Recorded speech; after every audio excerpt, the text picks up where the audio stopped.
¿Sabías que el libro de los Salmos es el libro del Antiguo Testamento más citado en el Nuevo Testamento? En el libro de los Salmos tenemos una colección de 150 oraciones que fueron inspiradas originalmente por el Espíritu Santo. Así que si quieres saber cómo se complace y se honra a Dios en oración, ¿por qué no te sumerges en las oraciones que Él mismo inspiró en un momento dado? Gracias por acompañarnos en una entrega más de Renovando tu Mente con el Dr. R.C. Sproul. Hoy presentamos el capítulo número 28 de esta edificante serie de 57 episodios titulada Del polvo a la gloria. Los Salmos es uno de los libros más preciados de la Escritura. Ha sido una fuente constante de consuelo para los santos en tiempos de prueba, sufrimiento y peligro. Sirviendo como el libro de oración para los israelitas, los Salmos es una colección de 150 oraciones, canciones y poemas que expresan de forma hermosa las experiencias dramáticas de una vida piadosa. La verdad divina, la rica poesía y el realismo emocional convergen para crear una obra maestra, el Salterio. Regresemos al aula de clases con el Dr. R.C. Sproul en la voz de Pepe Mendoza. La última cosa en el mundo que quisiera hacer sería cuestionar la sabiduría de Jesús, pero tengo que hacer una pregunta que siempre me ha intrigado y es esta, que cuando los discípulos se acercaron a Jesús y le dijeron: Señor, enséñanos a orar, Él respondió esa pregunta, por supuesto, dando la oración modelo llamada el Padre Nuestro, diciendo: cuando ores, ora así. Pero su respuesta me sorprende porque lo que yo habría pensado que haría, y estoy seguro que tenía muy buenas razones para no hacerlo, es que Él hubiera dicho a sus discípulos: si realmente desean aprender cómo orar, sumérjanse en los Salmos. Porque en el libro de los Salmos tenemos una colección de 150 oraciones que fueron inspiradas originalmente por el Espíritu Santo. Así que si quieres saber cómo se complace y se honra a Dios en oración, ¿por qué no te sumerges en las oraciones que Él mismo inspiró en un momento dado? Realmente el Salterio, el libro de los Salmos, es uno de los más grandes tesoros de la Iglesia cristiana. Los historiadores de la Iglesia han dicho que en esos periodos de la historia cristiana, donde una renovación, un avivamiento y un despertar apareció y la Iglesia estaba en su punto más fuerte, simultáneamente con esos periodos en la historia de la Iglesia hubo un fuerte enfoque en los salmos, en la vida del pueblo de Dios, sobre todo en la adoración del pueblo de Dios. Martín Lutero, por ejemplo, llamó al libro de los Salmos la pequeña Biblia, porque vio en él un microcosmos de todo el contenido, no solo del Antiguo Testamento, sino en su anticipación de algunos de los temas del Nuevo Testamento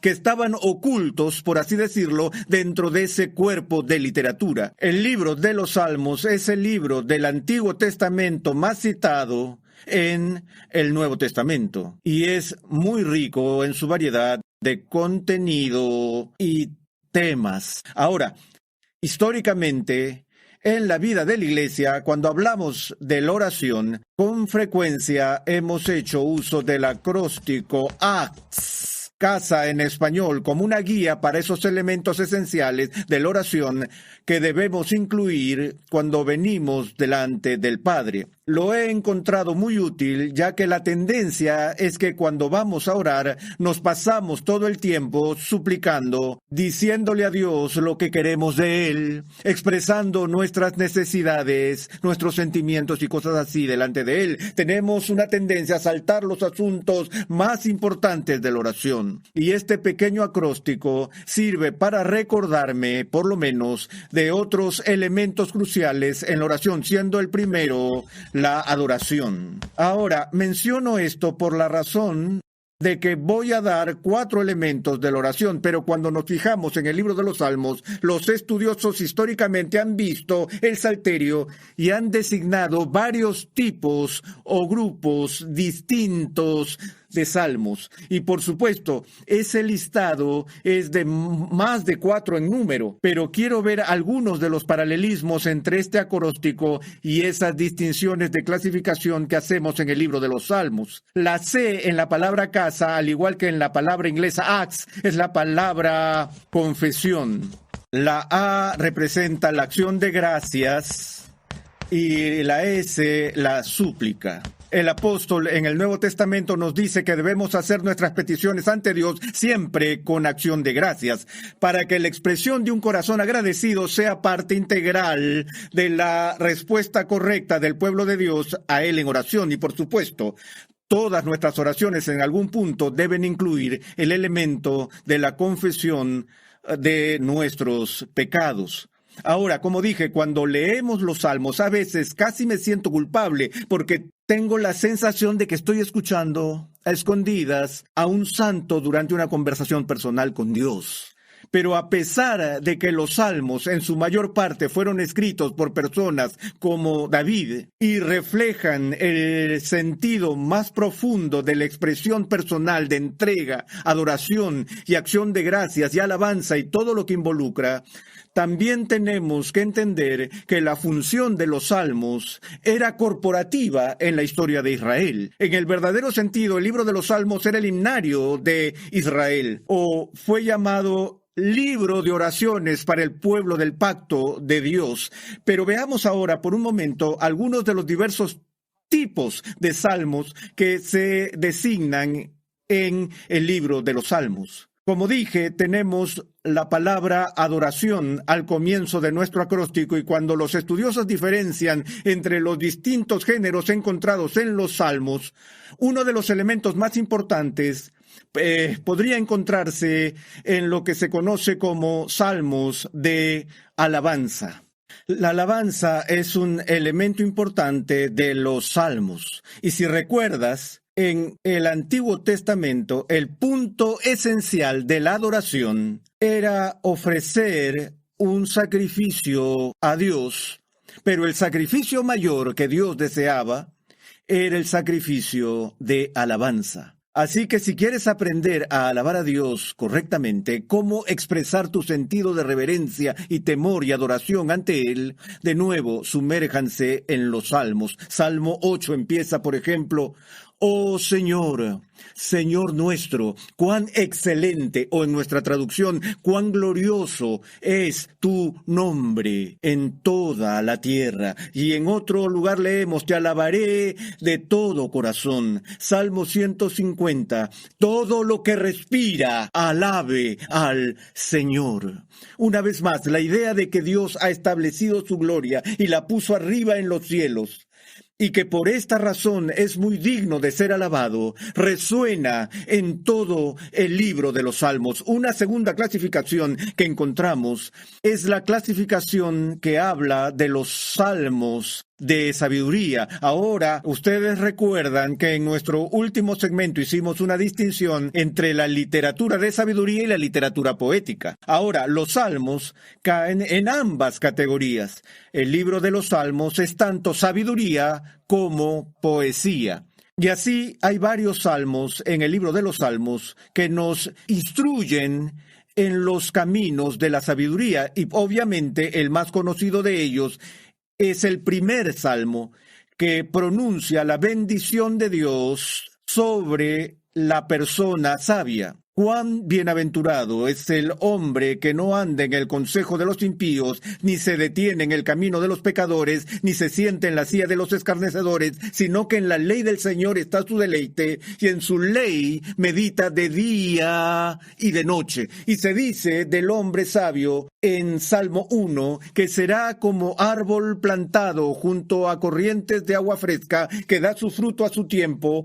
Pero el impío, por contraste, lo cual es un tema común en la sabiduría del Antiguo Testamento, no son así, sino que son como paja que se lleva el viento. No tiene raíces, no tiene firmeza, no tiene sustancia en su vida. Entonces el Salterio empieza con esta instrucción para aquellos que quieren ser bendecidos y ser sabios, para meditar día y noche en la palabra de Dios. Ahora, un tercer tipo de salmos que encontramos con mucha frecuencia, que para algunos les resulta a veces un poco extraño, pero te pido que recuerdes que cuando hice el comentario hace unos mensajes atrás sobre el filósofo danés Kierkegaard, quien dijo que cada vez que se deprimía por la mezquindad de su propia generación, que a su juicio carecían de pasión, él centraba su atención en el Antiguo Testamento, donde la gente mentía, mataba y robaba y cosas por el estilo, y decía, porque al menos no es aburrido, y estas personas están apasionadamente comprometidas, existencialmente involucradas en todos los ámbitos de la vida y la existencia humana. Una de las cosas que se nota en los salmos es la expresión de dolor de la gente. Dolor que se deriva de persecución, enfermedad, pérdida de seres queridos, pena y todos esos escenarios en los cuales el dolor se levanta. Entonces, esta forma de salmos se llama lamento. Es interesante, no lo hemos mencionado todavía, pero uno de los libros cortos del Antiguo Testamento, presumiblemente escrito por el profeta Jeremías, es el libro de las Lamentaciones. Y tenemos una tendencia a pensar en la comunidad cristiana que hay algo no espiritual al expresar el dolor o lamentar por lo que está pasando. Pero la idea de expresar dolor delante de Dios está muy arraigado en el Antiguo Testamento y Jesús mismo es llamado varón de dolores y experimentado en aflicción. E incluso encontramos la forma literaria de lamento en los labios de Jesús, cuando se lamenta por Jerusalén. Oh, Jerusalén, Jerusalén, has apedreado a los profetas y a todos los enviados del Señor. ¿Cuántas veces quise juntar a tus hijos como la gallina junta a sus pollitos y no quisiste? Entonces, en el libro de los Salmos del Antiguo Testamento tenemos a escritores de salmos derramando sus corazones, llorando delante de Dios. Como David diría, oh Dios, todas las noches inundo de llanto mi lecho.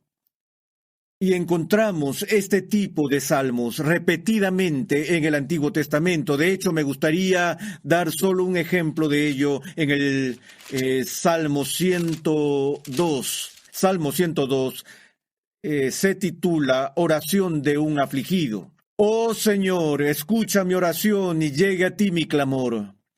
No escondas de mí tu rostro en el día de mi angustia. Inclina hacia mí tu oído. El día que te invoco, respóndeme pronto, porque mis días han sido consumidos en humo, y como brasero han sido quemados mis huesos. Mi corazón ha sido herido como la hierba, y se ha secado, y hasta me olvido de comer mi pan. A causa de la intensidad de mi gemido, mis huesos se pegan a la piel. Me parezco al pelícano del desierto, como el búho de las soledades he llegado a ser. No puedo dormir. Soy cual pájaro solitario sobre un tejado. Mis enemigos me han afrentado todo el día. Aquí el salmista se siente desconectado de la comunidad, despreciado por sus contemporáneos. Y este es un tema importante en los salmos de lamentación. La sensación de soledad que experimentan las personas cuando sus relaciones se desmoronan y se rompen. Pero el elemento más fuerte del lamento que encontramos es cuando el salmista siente que Dios se ha retirado y ha retirado su gloria de su presencia. Oh Señor, ¿hasta cuándo clamaré y no oirás? A veces cuando leo los salmos pienso en Lutero, la noche antes de su fatídica reunión ante el emperador y ante los representantes de la iglesia en el concilio o la dieta de Worms en Alemania, cuando estaba en agonía y arrodillado ante Dios y clamó: «Oh Dios, ¿dónde estás tú? ¿Te estás escondiendo? Necesito tu presencia en este momento crítico». Él estaba atravesando por lo que algunos han llamado la noche oscura del alma, por lo que él expresó su lamento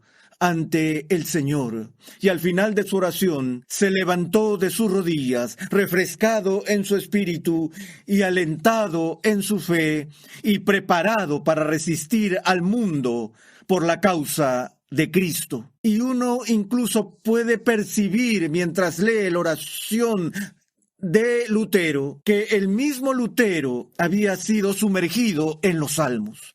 Y ese lenguaje de lamento que era tan familiar para él, ya que enseñó el libro de los Salmos a sus estudiantes universitarios en Wittenberg, y uno puede ver cómo esa literatura había permeado tanto su propia vida de oración. Como dije, cuando las personas realmente pasan mucho tiempo en los salmos, estos empiezan a salir por sus propias bocas y sus labios en sus propias oraciones. Otro tipo de salmos muy importante que encontramos se llama usualmente salmos mesiánicos. Hay varios de estos en el Antiguo Testamento. A veces son vinculados a lo que ha sido llamado salmos reales o salmos de entronización, porque gran parte de la celebración en la vida del pueblo de Israel se centró en la promesa del reino de Dios. Y el pueblo buscó al rey ungido que habría de venir, que subiría a Sión y allí manifestaría el reino de Dios sobre su pueblo. Y hubo celebraciones en Israel cada vez que un rey era coronado. Ese sería un momento religioso en su historia, y los salmos especiales fueron compuestos en la antigüedad para celebrar esos acontecimientos mientras ocurrieron. Y luego más tarde se le dio un significado futuro a la expectativa de aquellos que buscaron la reconstrucción de la casa de David y temas similares. Como ya he dicho, el libro de los Salmos es el libro más citado en el Antiguo Testamento. Un salmo es el pasaje que más frecuentemente se cita del Antiguo Testamento. Se trata del Salmo 110. Dice el Señor a mi Señor: siéntate a mi diestra. Y eso tiene el elemento de entronización, la promesa de la entrega de autoridad real a aquel que es a la vez el Hijo de David y el Señor de David. Salmo 110, como dije, es el verso del Antiguo Testamento más citado o aludido en el Nuevo Testamento. El Salmo 2 nos da un poco de sabor de la expectativa mesiánica. Veamos eso brevemente y luego uno más. En Salmo 2 leemos de la conspiración internacional de los reyes de este mundo. ¿Por qué se sublevan las naciones y los pueblos traman cosas vanas? Se levantan los reyes de la tierra y los gobernantes traman unidos contra el Señor y contra su ungido, diciendo: rompamos sus cadenas y echemos de nosotros sus cuerdas. El que se sienta como rey en los cielos se ríe. El Señor se burla de ellos. Luego les hablará en su ira y en su furor los aterrará, diciendo: pero yo mismo he consagrado a mi rey sobre Sión, mi santo monte. Ciertamente anunciaré el decreto del Señor que me dijo: mi hijo eres tú, yo te he engendrado hoy. Y al final leemos: ahora pues, oh reyes, mostrad discernimiento, recibid amonestación, oh jueces de la tierra, adorad al Señor con reverencia y alegraos con temblor, honren al Hijo, para que no se enoje y perezcáis en el camino, pues puede inflamarse de repente su ira. Cuán bienaventurados son todos los que en él se refugian. Salmo 22 es uno de los salmos más notables en todo el libro. Empieza con un grito de agonía. Las palabras que dan inicio al Salmo 22 son las palabras: Dios mío, ¿por qué me has abandonado? Este salmo es sorprendente porque estas palabras literalmente son pronunciadas por nuestro Señor en medio de su expiación. Y es difícil no llegar a la conclusión de que él estaba totalmente consciente al momento en que tomó sobre sí mismo la maldición del antiguo pacto por su pueblo y se expuso al abandono de Dios para redimir a su pueblo. No es de extrañar que las palabras de este salmo vinieran a su mente mientras estaba en la cruz. Y continúa: ¿por qué estás tan lejos de mi salvación? Y el verso 6, pero yo soy gusano y no hombre, oprobio de los hombres y despreciado del pueblo. Todos los que me ven de mí se burlan, hacen muecas con los labios, menean la cabeza diciendo que se encomiende al Señor, que Él lo libre, que Él lo rescate, puesto que en Él se deleita. El verso 12, muchos toros me han rodeado, toros fuertes de Basán me han cercado. Ávidos abren su boca contra mí como un león rapaz y rugiente. Soy derramado como agua. Y todos mis huesos están descoyuntados, mi corazón es como cera, se derrite en medio de mis entrañas. Como un tiesto se ha secado mi vigor, porque perros me han rodeado, me horadaron las manos y los pies. Puedo contar todos mis huesos, reparten mis vestidos entre sí, y sobre mi ropa echan suertes. Lees todo el Salmo 22 y suena como un relato de un testigo ocular de la crucifixión de Jesús que tendrá lugar siglos más tarde. Así que los salmos mesiánicos son muy importantes para el libro del Antiguo Testamento. Otra dimensión que llena la C en nuestro acróstico es el segmento llamado Salmos Penitenciales. Hay varios de estos. Si alguna vez quieres saber cómo confesar tus pecados ante Dios, entonces sumérgete en este grupo de salmos, los salmos de confesión, de los cuales el mayor es, por supuesto, el Salmo 51, escrito por David después que fue llevado al arrepentimiento por la declaración profética de Natán, en donde él clama a Dios para que Dios trate con él, no de acuerdo con la justicia, sino de acuerdo con la misericordia, y que borre sus transgresiones, y clama: mi pecado está siempre delante de mí. Es un magnífico registro de la verdadera contrición en la vida del creyente. El siguiente grupo es uno de los más controversiales y solo vamos a verlo rápidamente. Estos son los así llamados salmos imprecatorios, salmos de imprecación. Y estos son los salmos en que los santos, bajo la inspiración del Espíritu, están pidiendo maldiciones sobre sus enemigos. Y parece ser confuso y sacude nuestra sensibilidad a la luz de la ética del Nuevo Testamento de amar a tus enemigos y versos similares. Pero recuerda que estos salmos de imprecación están inspirados por Dios. Y cuando David dice odio a mis enemigos con un odio perfecto, lo que él está diciendo no es que él tiene esa mala voluntad, un espíritu vengativo, sino que ¿qué es un odio perfecto? El odio perfecto es el tipo de odio que reproduce y refleja el odio de Dios. Creo que el pueblo de Dios que padeció bajo Hitler durante el Holocausto siempre tuvo derecho a presentarse ante Dios y orar para que Dios elimine este flagelo del poder y de la autoridad. Me refiero de nuevo a que hay un realismo que se encuentra en las oraciones de estas personas en el Antiguo Testamento. Finalmente están las oraciones de acción de gracias y las que involucran una exaltación de la belleza y la maravilla y la majestad del amor de Dios o de la ley de Dios. Salmo 19, por ejemplo, y Salmo 119, el cual es un panegírico que es el más largo de los salmos y por completo celebra la dulzura y la excelencia de la ley de Dios. Ese es el salmo en el que el salmista dice: oh, cuánto amo tu ley. Porque recuerden que para el judío, para el creyente, la oración fue una forma de comunicación de dos vías y que gran parte de lo que estaban provocando estas oraciones era el resultado de meditar en la palabra de Dios, en la ley de Dios, día y noche, y como escuchaban la voz de Dios, entonces expresaban con sus voces la dulzura y la maravilla de las cosas que se encuentran en su palabra.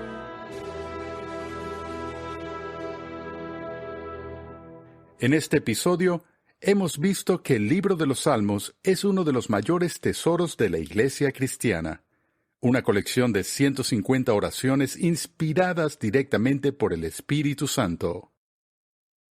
Eclesiastés es uno de los libros más difíciles de interpretar en el Antiguo Testamento.